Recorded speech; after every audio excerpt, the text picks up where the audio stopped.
So చలో దర్శనం అయితే కంప్లీట్ అయిపోయింది అండ్ లోపల దర్శనం చాలా పీస్ఫుల్ గా జరిగింది. ఒకవేళ మీరు వచ్చేది ఉంటే గూగుల్ మ్యాప్స్ లో 6 అని ఉంది, మీరు 6 కి రాకండి, 8 to 8 వరకు అనమాట.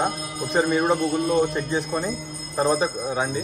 So I hope you enjoy the cinematic shots. ఇంకా లేట్ ఎందుకు, hey guys, I hope you like the video. ఒకవేళ మీకు వీడియో నచ్చినట్లయితే like, share and meet you in the next blog.